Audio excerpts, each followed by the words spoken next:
오랜만입니다.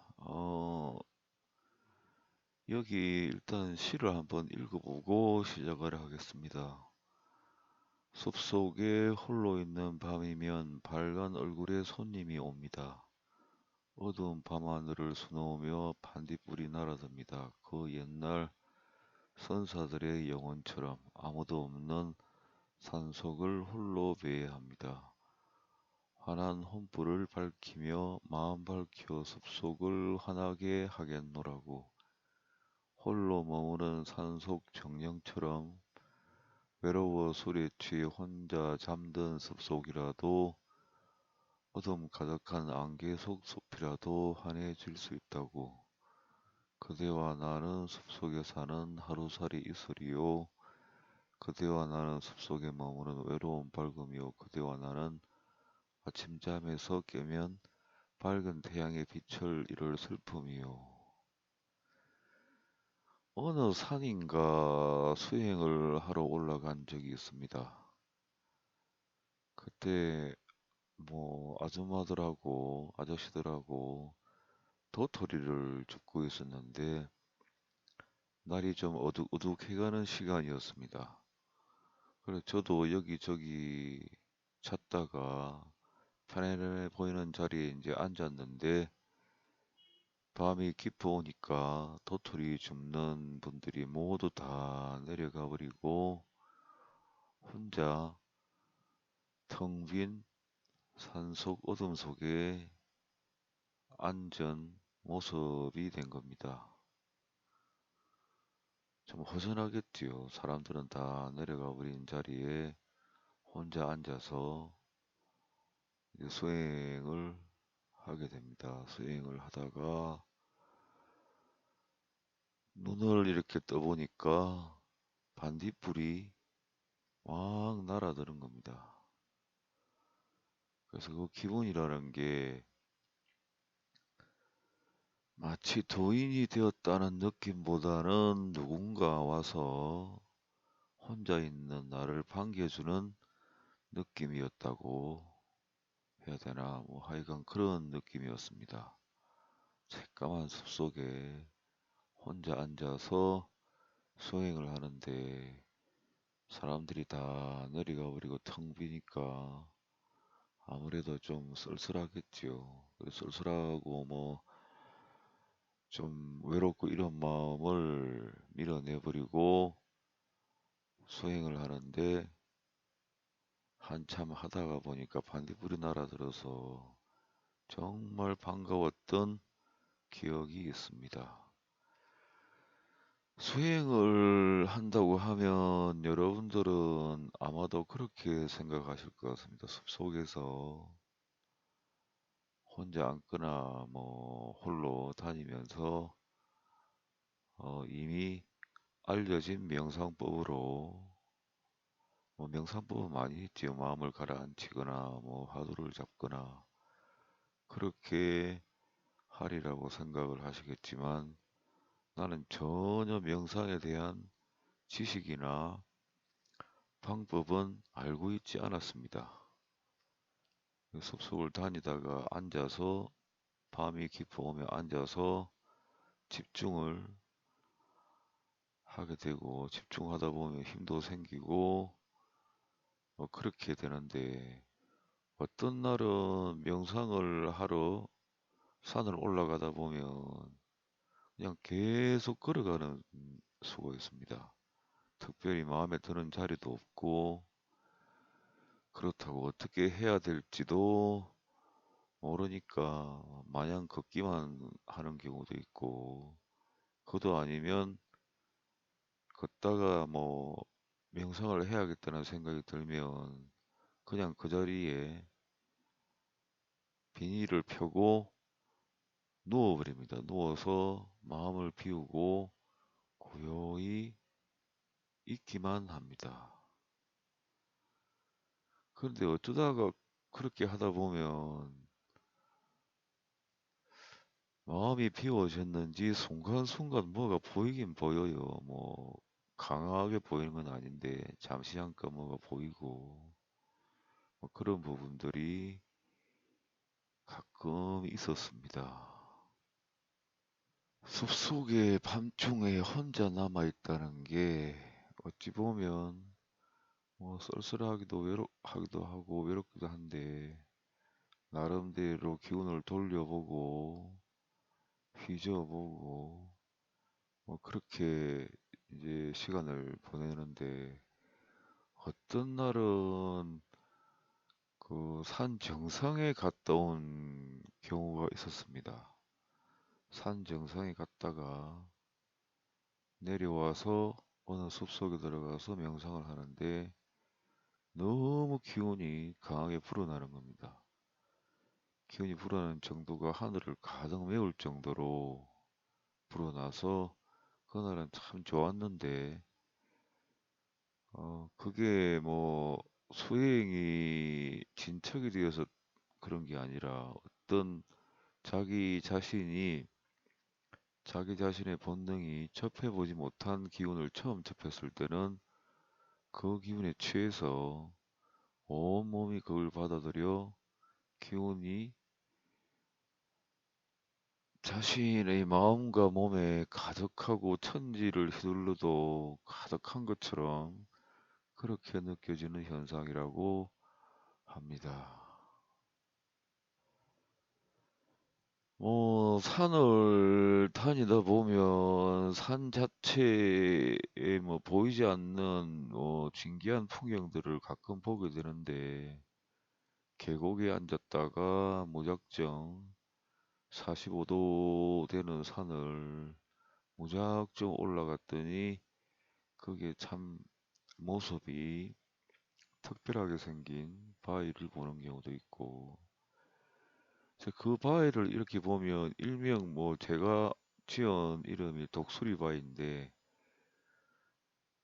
그래서 독수리바위가 참 신기해서 보면 누가 꼭 조각을 한 것 같아요.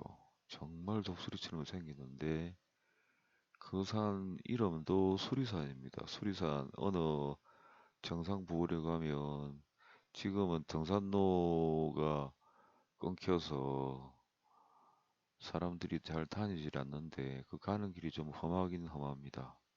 가다가 뭐 발만 잘못 삐끗하면 낭떠러지에 떨어지는 그런 등산로인데 거기를 쭉 따라 올라가서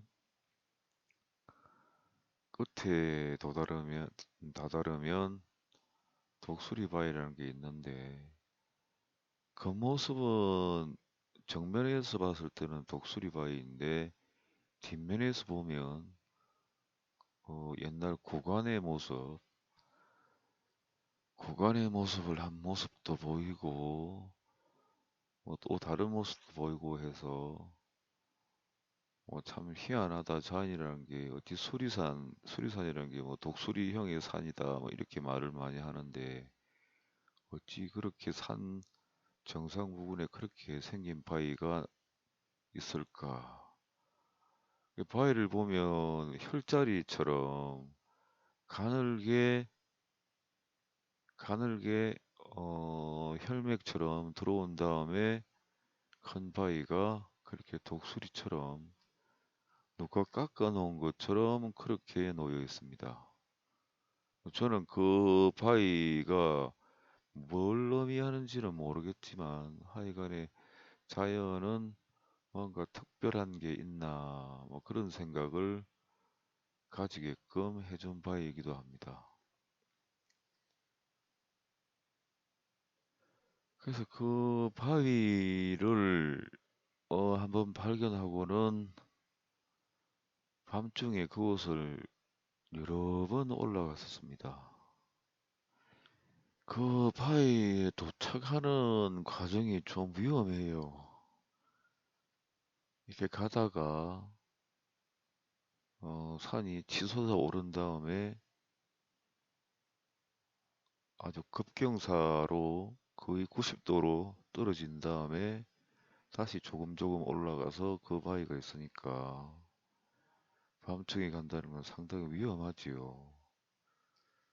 그래서 올라갈 때는 그 길을 밤중에 내려올 때는 올라갈 때는 날이 좀 밝은 상태에서 올라가는데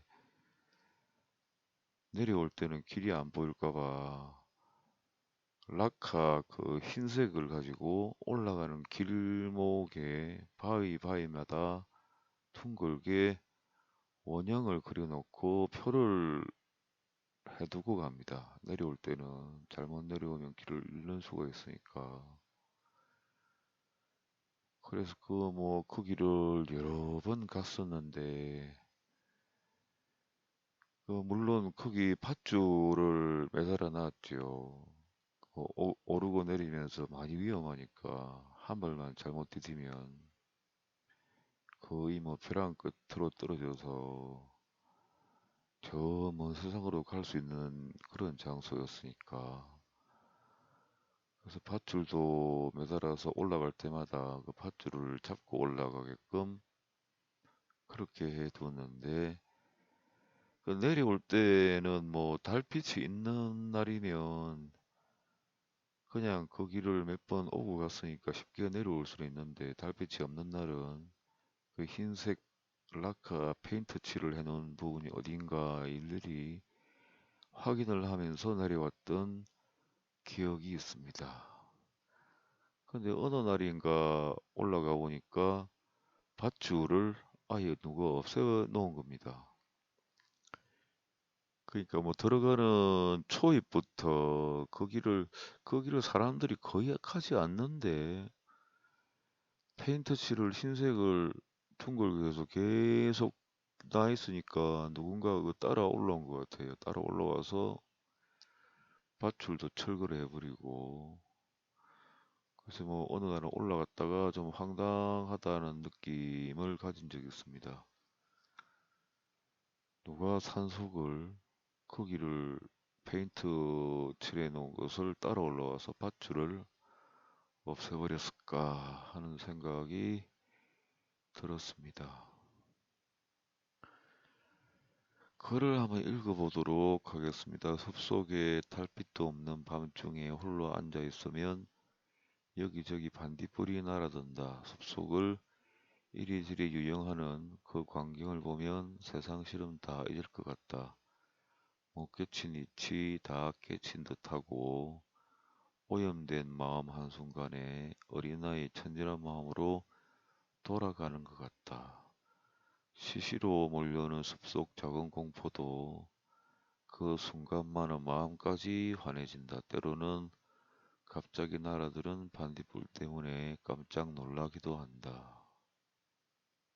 사실 숲속에도 보면 어석해서 낮에도 무서운 곳이 있는데 어쩌다가 뭐 밤늦게가 아니라 어쩌다가 볼일 보고 산으로 가면 미리 편안한 곳을 잡아둘 시간이 없지요. 그럴 때는 정말 무서워 보이는 장소인데도 앉아서 수행을 할 수밖에 없습니다. 어느 산인가 거기는 나지막한 산인데 그날도 뭐 좀 늦었는지 나무 밑에 큰 나무 밑에 자리를 잡았는데 누군가 자꾸 나가는 소리가 들려서 그냥 뭐 중간에 하다가 나와버리는 경우도 있습니다.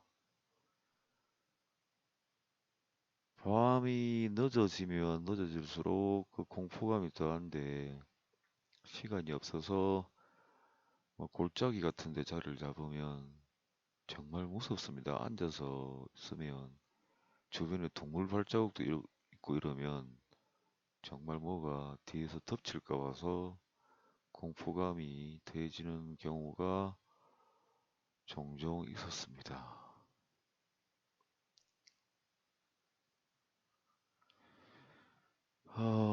여기 보면 서산 스님이 임종에 대해서 뭐 말씀을 하신 게 있는데 누구든지 임종할 때는 다만 오온이 다 빈 것이어서 네 가지 원소가 나라고 할 것이 없고 사대모아 참마음은 모양이 없어 진심무상, 가는 것도 아니며 오는 것도 아니다. 날 때에도 성품은 또한 난 바가 없고 죽을 때에도 성품은 또한 가는 것이 아니다.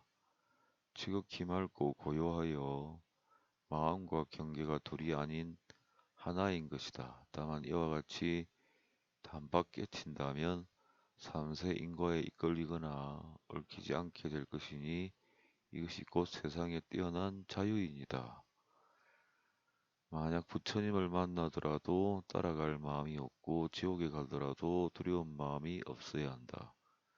다만 스스로 무심하게 되면 법계와 같이 될 것이니 이것이 바로 요긴한 것이다. 그러므로 평상시에 좋은 씨를 심고 임종할 때에 좋은 열매를 거둘 것이다. 뭐 임종할 때 뭐 자세에 대해서 수산 스님이 쓴 것인데 저는 사실 이런 거를 별로 좋아하지는 않습니다.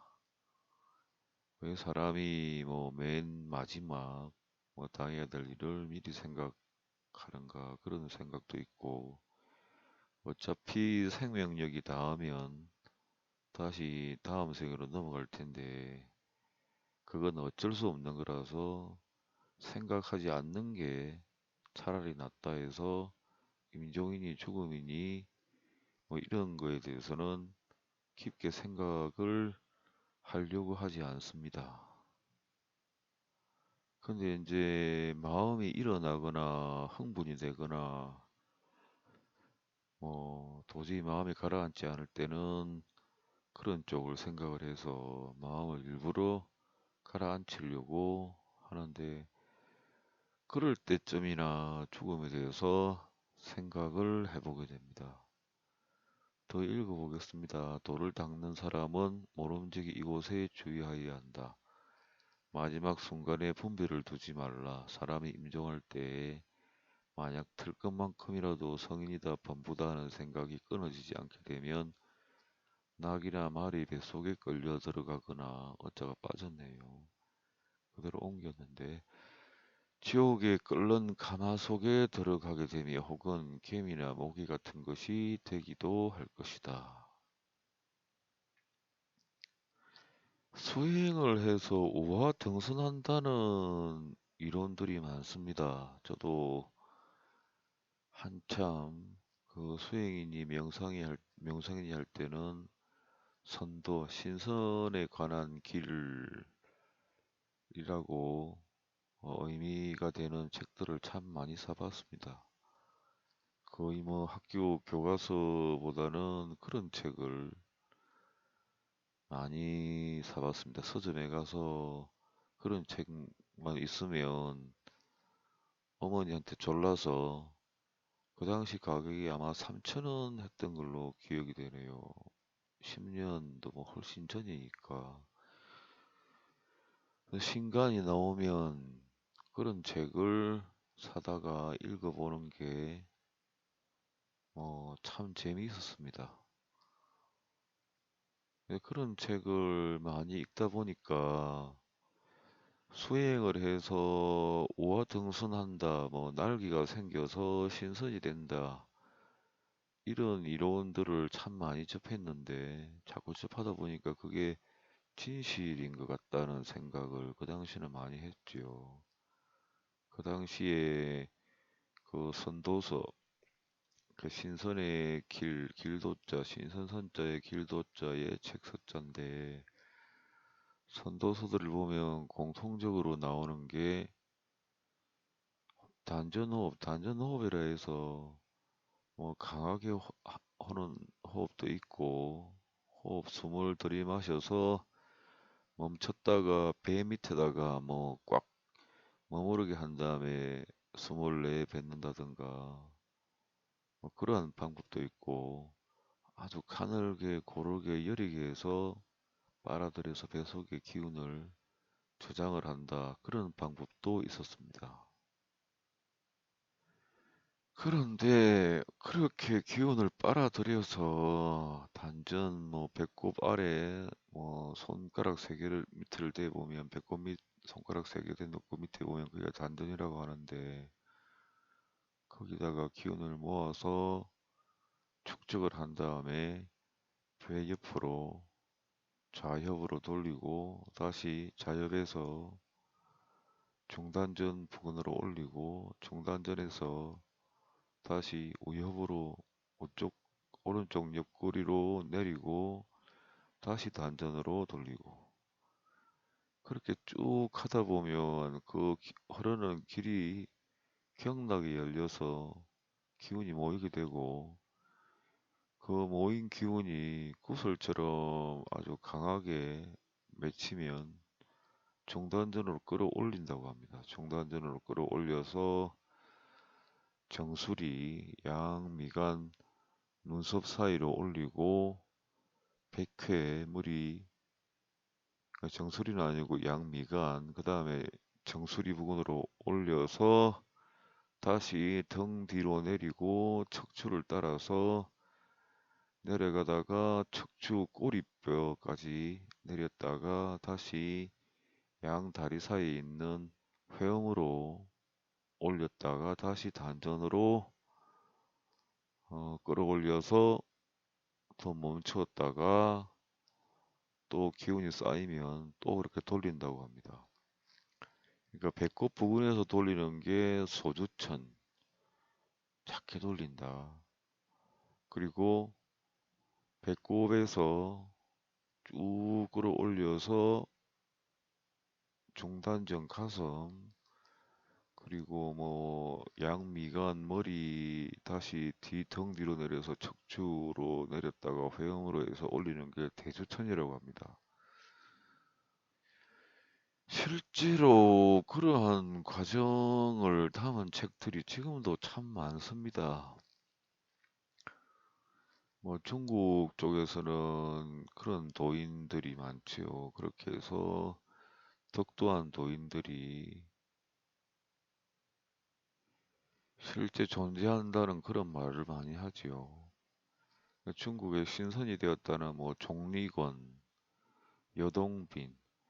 여동빈이라는 사람은 저도 들은 이야기인데 이런 일화가 있다고 합니다. 여동빈이라는 사람은 참 오래전에 죽은 사람인데 누군가 여동빈 사당인지 묘인지 거기서 맨날 청소하고 썰고 닦고 하니까 어느 날은 여동빈인지 뭐 하여간에 누가 신선 같은 사람이 나타나서 자기 사당이나 묘를 그렇게 열심히 청소를 하니까 뭘 원하는가, 뭐 내가 여동빈이다, 뭘 원하는가 이렇게 질문을 했다고 합니다. 그랬더니 그 사당을 썰고 있던 사람이 당신의 손가락을 달라고 그렇게 말을 했다고 합니다. 뭐 물론 확인된 사실은 아닙니다만 저도 들은 이야기니까 그 손가락을 달라고 하는 이유는 당신의 모든 가르침을 달라고 하는 그런 의미였다고 합니다. 그래서 뭐 여동빈이라는 사람이 여동빈인지는 잘 모르겠습니다. 그 사람이 그냥 황금 하나를 주고 가버렸다. 뭐 그런 이야기를 들은 적이 있습니다. 그래서 그렇게 소주천, 대주천을 하고 그 다음에는 하단전에서 자기하고 동일한 아주 작은 손가락 마디만한 자기의 자기 참된 자기가 생겨난다고 합니다. 물론 뭐 머리도 있고 팔도 있고 다리도 있고 그러니까 하얀 기로 된 생명력을 가진 그런 게 태어난다고 합니다. 처음에는 이제 뱃속에서 오랫동안 수련을 해서 기운을 모으면 그게 태어나서 그 다음에 가슴으로 올렸다가 가슴에 올려서 양미간으로 올리고 양미간으로 올려서 정수리에 올린 다음에 출입을 시킨다고 합니다. 처음에는 뭐 한 7발자국 가게 했다가 드리고 그 다음에 뭐 동네를 한 바퀴 돌게 했다가 또 드리고 그러다가 뭐 번개 치는 날은 나가면 안 되고, 그래서 어느 정도 익숙해지면 그 자기의 가장 작은 분신체, 손가락만한 분신체가 천리 밖까지도 갔다 온다고 합니다. 그 선도서에는 그렇게 되어 있습니다. 대만에 그러한 도를 얻은 사람이 일본 어딘가 가는데 대만에서 앉아서 일본 그 사람이 운영하는 상점의 간판까지 확인을 하고 왔다 뭐 그런 말도 있고, 그리고 이 나라에서도 그러한 도를 얻었다고 해서 분신이 왔다 갔다 해서 자기는 앉아 있고 멀리 있는 사물을 보고 오거나 그렇게 한다고 합니다. 물론 그건 제가 확인한 사실이 아니라서 그 진리인지 아닌지는 저도 어떻게 말씀을 드릴 수는 없네요. 글을 읽어보고 또 이야기를 이어가도록 하겠습니다. 들판은 회색 바람이 가득하고 뿌연 햇무리 같은 붉은 속에 하얀 나비가 앉는다. 춤추는 유구을의 초록은 온 푸른 물감을 사방에 흩뿌리고 도화지엔 신의 분돌림이 분주하다. 꿈을 꾸는 나비는 좀처럼 춤출 줄 모른다. 꿈이 깊고 깊어 나비가 꽃인지 꽃이 나비인지 하늘 그리는 바람에도 꿈에 취한 채 꽃잎을 붙잡고 있다. 무슨 꿈을 꾸고 있는 걸까? 돼지의 어머니 품속에 찾아드는 꿈을 꾸는 걸까? 육신은 가냘프고 초라해도 돼지를 향한 꿈은 거대한 우주와 같을 것인가? 하얀 옷을 걸치고 한바탕 춤을 추는 꿈을 꾸고 있을지도 모른다. 붉은 태양 꽃잎 속에 날아드는 하얀 나비, 불타는 모닥불을 껴안고 춤을 추는 나비. 그의 영혼을 잊고 더불어 하루살이 춤을 추는 꿈을 꾸는 것일지도. 태양 같은 그대를 보고 있노라면 나의 하얀 날개는 온통 붉음으로 물든다오. 붉은 꽃을 보고 있는 거겠지요. 그대의 모습에 온종일 그대만을 향해 꿈을 꾼다오. 낮이 흐르고 달이 흐르고 별들이 흘러 그대 붉음이 사그라들어도 나는 그대를 향한 꿈을 꿀 것이요. 날개짓이 비에 젖고 이슬에 젖어 힘겨워질 점 그대 붉음 속에 내 하얀 날개를 접어둘 것이요. 나와 그대는 붉은 흙으로 올라가 크나큰 밝음이 되어 있을지니 그대 품속에 발갛게 날아오는 하얀 나비가 되고 싶소. 그런데 그렇게 해서 이제 작은 아주 손가락 마디만한 손가락 하나만한 어린애가 천리 바깥으로 갔다가 왔다가 하면서 다 본다고 합니다. 보는데 이제 그러다가 다시 그렇게 세상 구경을 많이 하고 단전에다가 다시 끌어들여서 점점 키워간다고 합니다. 키워가다 보면 자기의 몸처럼 자꾸 이제 커져서 나중에는 육체 자체를 동일한 진동, 그 작은 자기 참된 자기의 파장을 맞춰서 몸 전체 세포를 진동을 시켜서 몸 전체가 육체를 지니고 있으면서 육체 세포 하나하나까지 다 기화를 시켜버린다고 합니다. 그렇게 기화를 시켜서 천지간에 절대 흩어지지 않고 영원히 살 수 있는 신선이 된다고 합니다. 대체로 이론이 그렇게 갑니다. 저도 일단은 책에서 그런 과정이 있다고 수도 없이 보는 책마다 그런 게 나와 있어서 저도 그런 식으로 한때 수행을 했죠. 했는데 기운을 모아서 배꼽으로 넣어보고 넣었다가 다시 등 뒤로 돌려보고 아무리 해도 뭐 구설이나 기운이 돌아가는 건 전혀 없었습니다. 그 세월이 지나도록 뭐 진척도 없고 그렇게 한다고 해서 이제 뒤에 깨달은 건데 되는 게 아니라는 생각이 분명하게 들었습니다. 물론 뭐 그렇게 하는 사람에 대해서는 뭐 과장일 수도 있고 중국 쪽은 원래 좀 과장이 좀 심하니까 그런 세월들을 많이 지나고 나중에는 뭐 그게 안 되니까 이제 숲속으로 다니기도 하고 혼자 수행을 해보기도 했는데 그 요즘은 이제 생각이 드는 게 화두 잡는 것, 그러니까 스님들이 말하는 화두 잡는 것이 어, 진정한 바른도리지 몸의 기운을 모아서 진화가 생기게 하고 하는 것 자체는 불가능하다는 생각이 듭니다. 실제로 뭐 거기에 관심 있는 분들 한번 해보시기 바랍니다. 10년이 가도 뭐 하나도 모이지 않을 겁니다. 모였다가 흩어져 버리고 모였다가 흩어져 버리고 하니까. 그 화두를 잡아서 한 가지 생각만 하다 보면 길을 걸을 때나 뭐 밥 먹을 때도 한 가지 화두만 잡고 하다 보면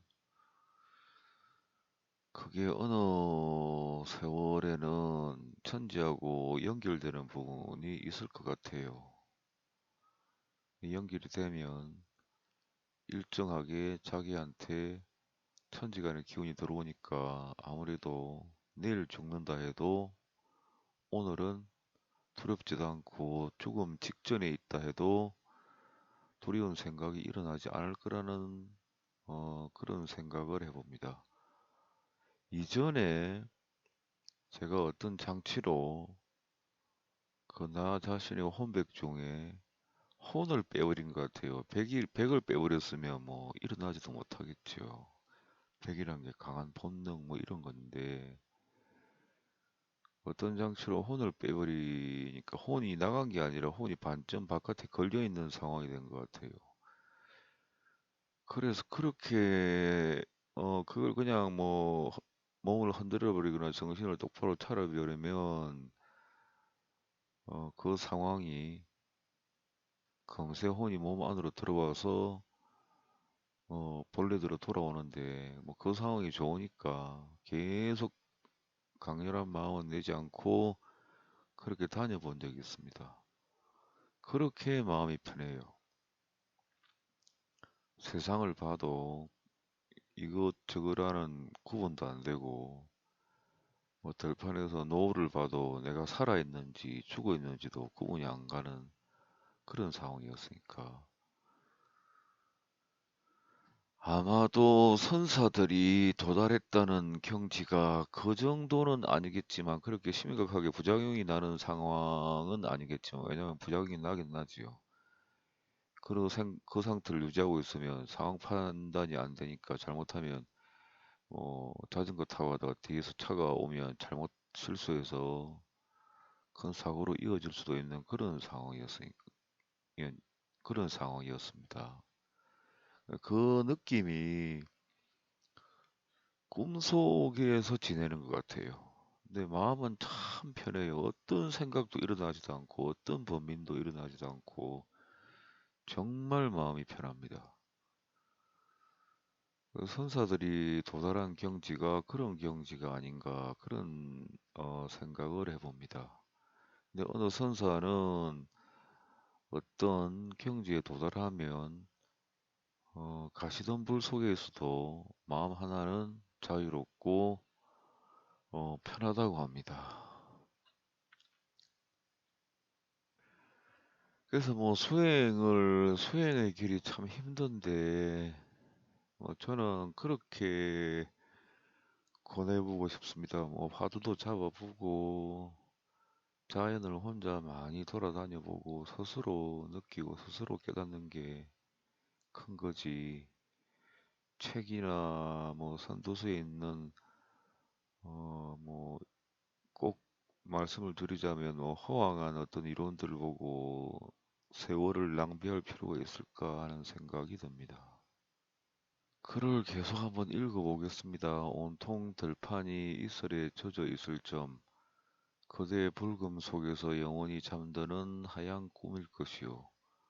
온 우주가 붉게 타서 다하는 날까지 없어지지 않을 하얀 꿈일 것이요. 들판에 나가보면 농부들은 아주 부지런하다. 할 일 없이 바람 쐬는 나는 참 게을러 보인다. 작은 들꽃 속의 나비들이 하얗게 하루 종일 날개짓을 한다. 가끔은 꽃잎 속에 잠들듯이 앉아있는 나비를 본다. 온통 그들의 생각은 꽃잎밖에 없을 것이다. 온 우주가 분주히 흐르고 온 들판이 바람에 가득했다, 구름이 가득했다 해도 그들은 오로지 꽃잎만 보고 있는 것 같다. 황홀한 집착인 듯 보이기도 한다. 황홀하게 한 곳에 열정을 가지고 집착하는 삶도 그리 나쁜 삶은 아닐 것이다. 그대와 나의 영혼이, 모든 이들의 영혼이 함께 밝아지는 집착이라면 우주가 다하는 날까지 없어지지 않을 집착이었으면 아마 이렇게 글을 쓴 시기가 정말 길이 저한테는 길도 보이지도 않고 암울한 시기였던 것 같습니다. 한 가지 생각에만 몰입되어 있는 상황이었던 것 같아요. 도란 무엇인가? 뭐 흔히 말하면 좀 거창하게 이야기를 하면 도란 무엇인가?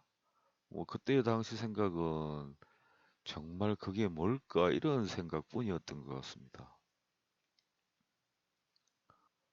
근데 그런 생각이 지속이 된다는 건 참 괴로운 일입니다. 그래서 제가 그런 글도 한번 읽었던 적이 있습니다. 갈매기가 바다에 보면 바다 한가운데 나무 기둥이 서 있는 경우가 있죠. 뭐 그물을 쳤거나 뭐 고기를 잡는 어떤 방법을 쓰다가 남겨진 채 있는 바다 깊은 곳은 아니지요. 뭐 바다에서 조금 더 들어가면 거기에 어, 나무가 하나 이렇게 서 있는데 물론 죽은 나무입니다. 거기에 갈매기가 앉아서 새로운 바람이 불어오기를 한없이 기다리겠다. 그러한 글을 읽고 그런 생각을 가진 적이 있습니다. 뭐, 그때까지 어떤 정신적인 깨달음이나 이게 전혀 진보가 안 되었으니까 하염없이 우주 끝까지 기다리겠다. 그런 생각을 하고 있었던 암울한 시절에 아마 이 글을 쓰지 않았나 하는 생각이 듭니다. 그래서 도라는 게 저도 사주나 뭐 추욕이나 뭐 육효를 한다는 분을 하지 말라고 하는 게 저는 뭐 어쨌든 그게 저도 그렇게 갈 팔자는 아니었던 것 같은데 고등학교 3학년 때 입시도 잘못 보고 방황을 하고 뭐 정말 그때는 왜 그랬는지 모르겠지만 앞날이 정말 암울했습니다. 암울했던 시절에 산을 다니다가 암자에 들어가게 되었는데 그러니까 뭐 그때도 산을 온종일 헤매고 다녔지요. 온종일 헤매 다니고 저 위에 있는 암자에도 가보고 혼자 산을 다니다가 답답하니까 그때 그런 기억이 있네요. 그냥 에이 모르겠다 그러고 산길 가운데 물론 사람들이 잘 안 다니는 길입니다. 거기서 그냥 맨 바닥에 들어 누워서 잠을 잔 적도 있는 그런 기억이 있네요. 그러다가 이제 날이 저물어서 배는 고프고 집에 이제 돌아가야 될 것 같아서 산을 내려오다 보니까 암자가 개울가에 하나 있었습니다. 최근에 거기를 가보니까 거기가 무슨 뭐 정수장인가 생겨서 무슨 산중에 정수장이 있는지 모르겠지만 하여간에 정수장인지 뭔지 공공시설이 들어서서 그 암자는 없었습니다.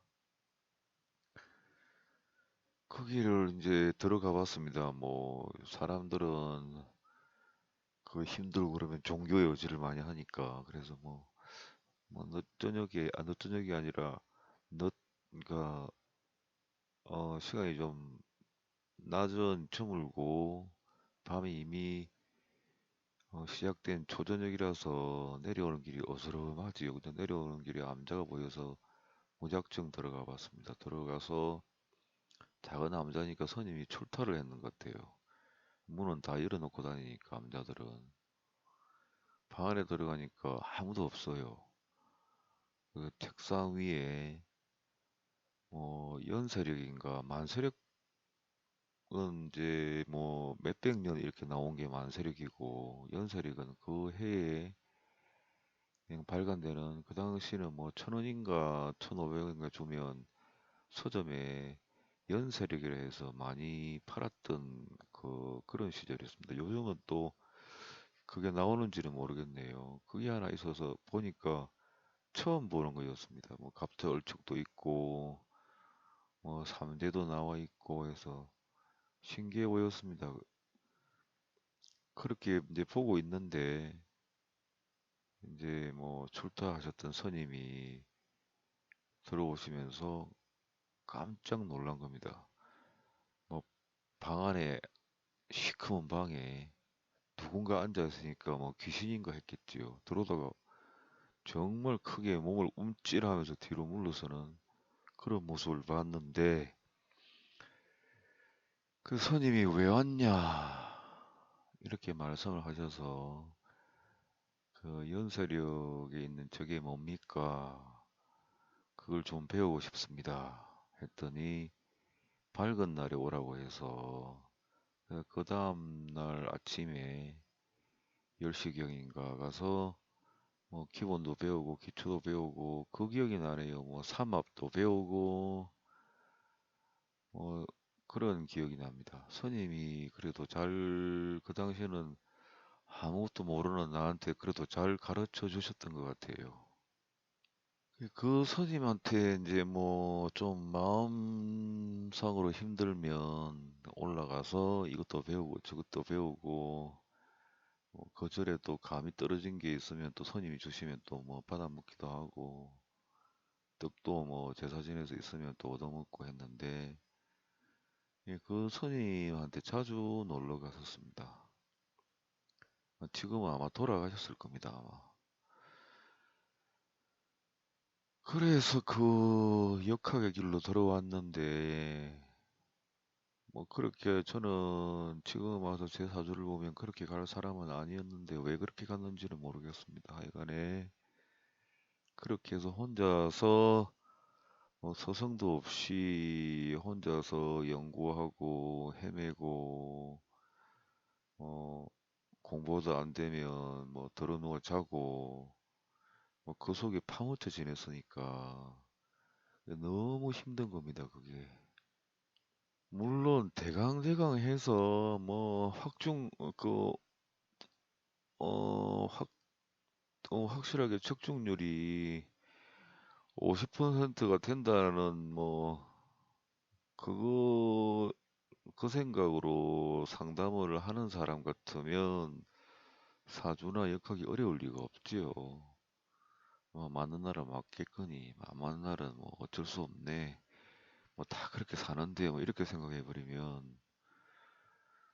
괜찮은데 그 부분이 뭔가 정말 진리가 뭔가 하고 파고들고 그렇게 길을 걸어왔을 때는 그 과정이 너무 힘들다는 겁니다. 차라리 그냥 어, 사법고시 공부하는 게 더 편했다는 생각이 듭니다.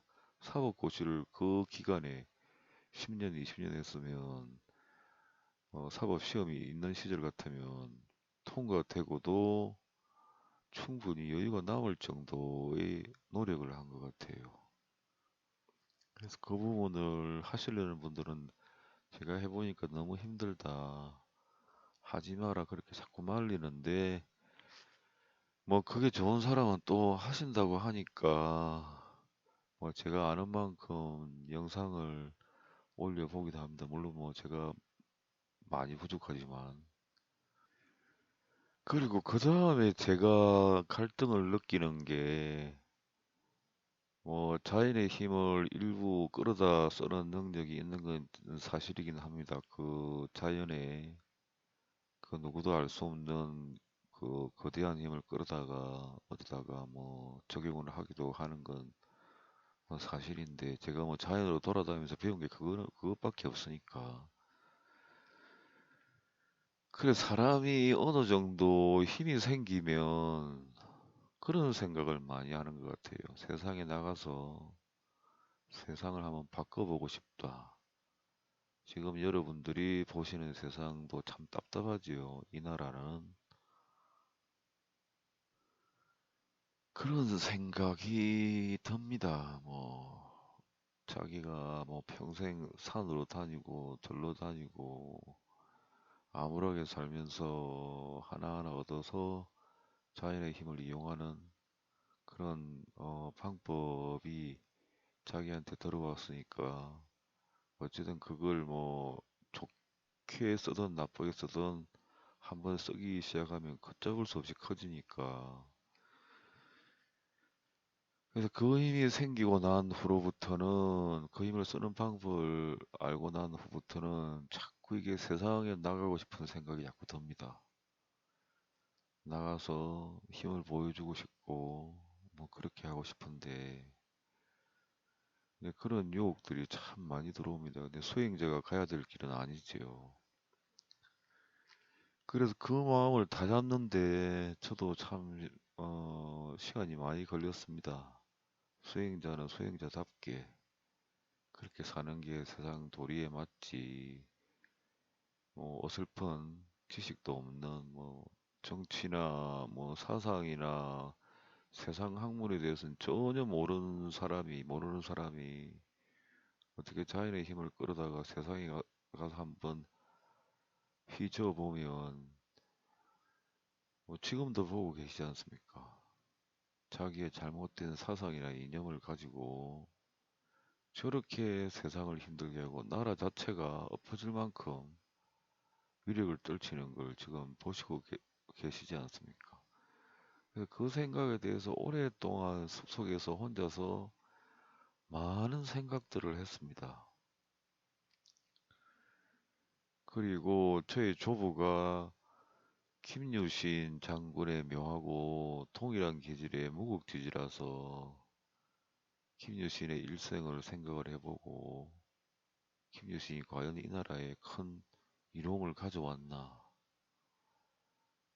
뭐 저는 그렇게 평가를 했습니다. 김유신이 뭐 삼국을 통일하는 데는 뭐 큰 공헌을 했지만 결국은 이 나라 영토가 축소되어 버리는 결과를 가져왔고 수많은 사람들이 피눈물을 흘리는 그 과정도 뭐 김유신이 의도는 안 했겠지만 하여간에 그러한 과정들이 있었습니다. 그런 부분도 생각해보고 뭐 다른 부분도 생각해보고 물론 세상에 나가서 뭐 세상을 다 뒤집어 엎을 능력은 안 되지만 제가 아는 방법이 이제 세상에 나가서 태어났으니까 한번 이름을 남겨보자 뭐 그런 의미도 있겠지요. 세상 사람들이 우르르 보고 대단한 사람이다 이런 평가도 받고 싶고 그런 생각들이 많아서 한동안 힘들었는데 그 마음을 정리하고 정리하다 보니까 그런 생각이 들었습니다. 수행자는 수행자답게 세상에 그 많은 정치적인 지식이나 세상에 뭐 경제적인 뭐 어떤 뭐 기본 지식이나 이런 부분이 역시 그런 부분에 정통하려면 너무 힘들겠다. 공부를 어마어마하게 한 사람이어야만 그럴 자격이 있나. 그런 생각도 들고 다른 여러 가지 생각이 들어서 이건 정말 잘못된 생각이다라는 결론이 나서 마음을 많이 다스렸다고 보면 될 것 같습니다. 저는 서산 스님을 참 좋아하는 게, 그 서산 스님 같으면 앉아서 천리도 보고, 뭐, 매양산에 앉아서 조정에서 무슨 말이 오고 가는 것도 다 봤을 뿐인데, 그러한 능력도 있었고, 뭐, 신장들을 부리는 능력도 있었는데, 뭐, 마지못해서 나라가 어지러우니까 그런 능력을 가지고 나와서 자기 할 일만 딱 하고, 전쟁이 끝나니까 돌아서서 수행자의 본분을 지켜서 산으로 들어가서 수행에만 열중하셨다는 것 자체가 그 보통 분은 아니다라는 생각이 들었습니다. 그래서 뭐 그분이 뭐 제가 직접 만나보지는 못했지만 마음이 참 차분하실 것 같아요. 차분하고 인자하고 마음이 참 섬세하고 아름답고 해서 그분을 참 좋아하는데 그분 글을 보면서 그분을 대하고 제가 뭐 힘든 부분이 이 부분이다 해서 이럴 경우는 어떻게 하면 되겠습니까? 물어볼 수는 없으니까 스님의 글을 많이 읽어보는데 이런 글이 있었습니다. 청어자는 가정, 청어자는 서안 스님의 호입니다. 청어라고 하기도 하고 뭐 많지요. 휴정, 뭐 또 뭐 병노, 맨날 병들어서 지내니까 병노라고 하기도 하고 뭐 여러 명칭이 많다고 합니다. 청어자는 가정 을묘년의 여름 처음으로 교종의 일을 맡고 그해 가을에 다시 선종의 일을 맡았다. 정사년 겨울에 인수를 풀고 풍악산으로 들어갔으며 모원영 가을에는 지팡이를 날려 두류산으로 향하였다. 어떤 유생이 나를 희롱하여 말하기를 처음에 판사가 되었을 때는 그 영화가 더할 데 없더니 지금 판사를 잃고 나니 그 궁함이 또한 더할 데가 없구려. 판사라는 건 아마 불교 쪽의 책책인 것 같아요. 몸이 괴롭고 마음이 답답하지는 않습니까? 하였다. 나는 웃으면서 말하기를 내가 판사가 되기 전에는 한 벌의 옷과 한 끼 밥으로 금강산에 높이 누웠었고 지금 판사를 그만둔 뒤에도 한 벌의 옷과 한 끼 밥으로 두류산에 높이 누워 있다네. 한평생의 생애는 살림에 있지 진세에 있지 않다. 그러므로 얻고 있는 기쁨과 슬픔은 밖에 있고 안에 있지 않으며 나아가고 물러나는 영화와 치욕은 몸에 있지 않고 성품에 있지도 않다. 옛사람은 높은 집에 올라앉아 한 길이나 되는 좋은 음식을 가족기 앞에 놓고 먹으면서도 조금은 기뻐하지 않았으니 그것은 지금의 내가 판사가 되었던 것 같고 판사가 되었던 것과 같고 더러운 거리에 누워 한 그릇의 밥과 한 사발의 국을 먹으면서도 슬퍼하지 않으니 그것은 지금의 내가 판사를 그만둔 뒤와 같다. 그러므로 나아가고 물러가면은 영화도 치욕도 없거늘 그 어둠과 이름에 있어서 무엇을 기뻐하고 무엇을 슬퍼하겠는가? 기쁨과 성냄과 슬픔과 즐거움이 마음에서 나왔다가 입에서 사라지는 것은 이게 글자가 안 보이네요. 사라지는 것은 마치 연기와 구름과 바람과 비가 허공에서 일어났다가 허공에서 사라지는 것과 같은 것이다. 아, 달인의 소행은 어떤 일이 닥쳐오더라도 그것을 따라 응해주며 그 일이 지나가면 또 새로운 환경에 적응하는 것이다. 스스로 그 마음을 쉬고 스스로 그 성질을 고를 뿐이다라고 하였다. 그 자연의 힘이란 걸 뭐 가지고 세상에 가서 뭐 잘못된 지식, 정통하지 않은 경제 지식이나 정치 지식을 가지고 휘둘렀을 때 얼마나 많은 사람들이 힘들어하고 억지로 세상을 만들어 놓는 그 과정에서 얼마나 많은 사람들이 피눈물을 흘릴 것인가 하는 생각을 많이 해봤습니다. 물론 앞으로 제가 뭐 자연 연구를 더해서 더 강력하게 힘을 키운다면 뭐 그렇게 세상을 휘둘러 볼 수도 있겠지만 그런 과정이 있으니까. 그리고 뭐 그 부분이 서산 스님처럼 뭐 큰 힘이 있다 하더라도 자연 속에서 살아가고 자연의 도리와 더불어 살아가고 그렇게 하는 게 수행자의 바른 자세인 것 같습니다. 그리고 또 뭐 그렇게 수행하다가 또 다음 생에 태어나면 또 거기를 가다 보면 더 큰 기쁨이 있을 거라는 저는 그런 믿음을 가지고 살아갑니다. 서산 스님의 글을 한번 읽어보겠습니다. 바람 자고 꽃은 여기저기 떨어지는데 새 울음소리에 깊은 산 거각하도다. 새벽 밝아오는 하늘에 흰 구름이 걸렸고 물은 밝은 달빛으로 흘러가네. 뭐 이런 새벽에 일어나서 뭐 느낀 소회겠지요, 서산 스님의. 바람은 없는데 꽃은 여기저기 떨어지고 새 울음소리에 깊은 산이 참으로 그윽하다. 새벽 밝아오는 하늘에 하늘을 보니까 흰 구름이 걸렸고 물은 아직 지지 않는 지지 않은 밝은 달빛색으로 흘러가는 게 보인다. 뭐 이런 모습을 보시고 시를 지으신 것 같습니다. 그 세상에서 참된 도리가 참으로 수행자들한테는 뭐 만나기 힘든 법 같습니다.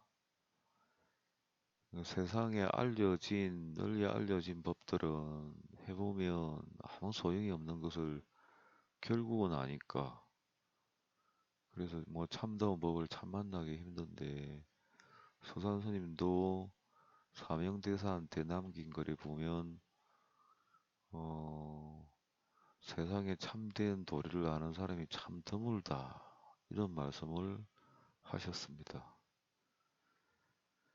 서산 스님의 글인데 변하지 않는 것을 진이라 하고 일과 접촉하는 것을 기라한다. 어떤 사람을 중생이 진에서 나와 진으로 사라진다 하였고 어떤 사람은 기에서 나와 기에 들어간다고 하였다. 아마 이기론이나 뭐 이런 거겠지요. 이것은 비록 달인의 말이지만 모두가 상대를 면치 못하는 것이고 명목을 세우는 것이니 사람으로 하여금 더욱 법박을 더하게 할 뿐이다. 나의 안에 본래 망령됨이 없거늘 어디에 진이 있어 얻을 수 있으며 본래 일이 없는데 어디에 기가 있어 세울 수가 있겠는가. 세상에 뛰어난 높은 선비가 되고자 하거든 부디 높은 곳에 착안하라. 아, 대장부의 한마디 말과 하나의 행동이 천지를 흔들고 귀신을 감동시키며 봄과 가을을 호흡하고 해와 달을 삼키고 토하나니 어찌 헛되게 하겠는가. 우선 망과 기 도자로서 하나의 율시를 지어 보인다. 나의 대원경에는 본래부터 범보와 성인이 없네. 키를 잊으니 불도가 융성하고 봄비라면 마군이 성하네. 눈 속의 꽃을 버리려 하거든 먼저 마음의 병을 없애라. 장풍이 문득 구름을 썰어버리면 하늘의 달이 창에와 비치리라. 법박은 불법을 구하여 지나치게 집착하여 헤어나지 못함. 대원경은 부처님의 경계 또는 사람이 본래 지닌 순수한 성품, 거울에 한 점의 티끌도 없이 삼라만상이 있는 그대로 비추어 모자람이 없던 사람의 본래 성품도 그와 같음을 비유함. 그 스님이 쓴 글에 보면 자기 안에 있는 그 거대한 힘이 어떠한가를 설명해 놓은 글이 있는데 거기에 보면 한번 마음을 내면 하늘과 구름을 다 뒤집어 엎고 어, 그 창끝이 그러니까 그 새가 있는데 그 발톱이 맹렬한 창끝과 같다. 그 자기 내면에 굉장히 큰 힘이 있다는 걸 말씀을 하신 부분이 있습니다. 제가 그 부분을 정확히 이해는 못하겠는데 하여간 그런 비유였습니다. 한번 마음을 내면 하늘과 땅에 다 마음이 퍼진다. 그런 어떤 말씀을 하셨는데 정확한 진리는 뭐 자기 속에서 이미 갖춰진 그 부분을 찾아내는 게 수행이 아닌가. 그리고 자기 내면에 있는 그 힘보다 더 웅장하고 거대하고 위대한 힘을 찾으려면 자연 속을 많이 다녀봐야 된다. 그렇게 말씀을 드리고 싶습니다. 물론 자연이라는 게 위험한 부분이 많아서 위험에 철저히 대비하는 자세가 분명히 필요합니다. 제가 관악산에 올라갔다가 바위가 큰 게 있어서 그걸 넘어가야 또 저쪽으로 넘어가는데 물론 뭐 아래쪽은 낭떠러집니다. 올라갔다가 삐끗해서 그쪽으로 넘어갈 뻔한 어, 위험한 시기가 있었습니다. 자연이라는 게 마음을 놓고 다니다 보면 잘못하면 정말 위험해요. 그 위험에 철저히 대비하면서 다녀보는 것도 나쁘지는 않을 것 같습니다. 스님들은 무조건 경내에 앉아서 화두만 잡아라 이렇게 말씀을 하셨는데 서단 스님은 자연을 다니면서 수행을 하신 분 같습니다. 그 사명대사한테 남긴 글에도 보면 뭐 구름과 나무와 뭐 자연을 버타고다 보면 도인일 것이다 이렇게 말씀을 하신 부분도 있습니다. 그 수행이라는 게 뭐 선도하는 수행법도 있고 선도식으로 근데 그건 제가 정말 권하고 싶지 않은 부분입니다. 그건 뭐 제가 무슨 말씀을 드릴 수는 있는데 말씀을 드리면 세상에 도리에 어긋나니까 그 말씀은 드릴 수는 없는데 선도의 길을 잘못 가면 음, 정말 위험해지는 경우가 올 수 있습니다. 자기 인생이 다 날아가 버리는 경우도 있습니다. 그래서 뭐 제가 그 부분을 하라 하지 마라 그 말씀은 뭐 드릴 자격은 없지만 제가 경험해 본 바로는 선도의 길을 갔다가는 잘못하면 자기 인생이 다 날아가 버리는 경우가 생깁니다. 그래서 뭐 굳이 수행을 하실 분 같으면 고성들의 화두 잡는 법을 뭐 하시라고 말씀을 드리고 싶고 그리고 자연으로 많이 다녀봐라 이렇게 말씀을 드리고 싶네요. 수행자의 길이라는 게 사실은 뭐 길이 없습니다. 길이 없고 누가 가르쳐 준다고 해서 그 길이 옳다고도 할 수 없을 것이고 아무도 없는 어, 그 길이 허공으로 나 있는 길이라고 보시면 될 것 같은데 그 길은 자기가 뭐 고통을 받고 열렬히 추구하고 그러다 보면 조금 조금씩 얻는 것이지 서성이 뭐 이 시대에는 서성이 어디 있습니까? 지금 뭐 다 아시겠지만 고성들은 뭐 이제 씨가 말라버린 것 같고 그래서 서성을 두지 않고 뭐 옛사람들의 글을 자꾸 읽어서 그 법이 옳다는 이제 확신을 분명히 가지게 되면 그렇게 가시는 게 좋을 것 같습니다. 제가 이 영상을 만드는 건 개인적인 목적입니다. 나중에 나이 들어서 이때는 이랬구나. 그때는 그렇게 또 살았네. 그때의 열정과 그때의 순수함과 그때의 뭐 티 없이 맑았던 마음을 나이가 들어서도 계속 유지를 하면서 나이가 들어서 움직이지 못할 때까지 수행의 길을 가야겠다고 다짐하는 차원에서 만들어 보는 겁니다. 지금도 생각은 그렇습니다. 지금도 또다시 자연으로 들어가는 시절이 오면 한겨울에 눈이 내리는 곳에서 앉아서 명상에 빠져서 차가운 줄도 모르고 눈이 가슴까지 와서 쌓여도 그간에서 자연의 마음을 얻어서 차분하게 정말 평화로운 마음으로 지내는 시절이 계속되게끔 그렇게 수행을 더 해봤으면 하는 생각이 많이 있습니다. 오늘 수행자의 길은 뭐 여러 가지 이야기를 했는데 제가 경험한 것을 이야기한 것이고 또 받아들이는 분 입장에서는 또 다른 뭐 생각들이 있으실 거고 해서 그래서 뭐 제가 이제 가본 길에 대해서 말씀을 드린 거고 제가 그걸 강요는 할 자신이 없습니다. 제가 간 길이 절대 진리라고 할 수 없고 개인에 따라서 그게 정말 자기가 할 수 있는 뭐 최선의 도를 찾는 길이라는 제가 확신도 할 수는 없으니까 제가 이제 가본 길에 대해서 말씀을 드렸습니다. 오늘 수행자의 길 영상은 여기까지 하도록 하겠습니다. 긴 시간 들어주셔서 감사합니다.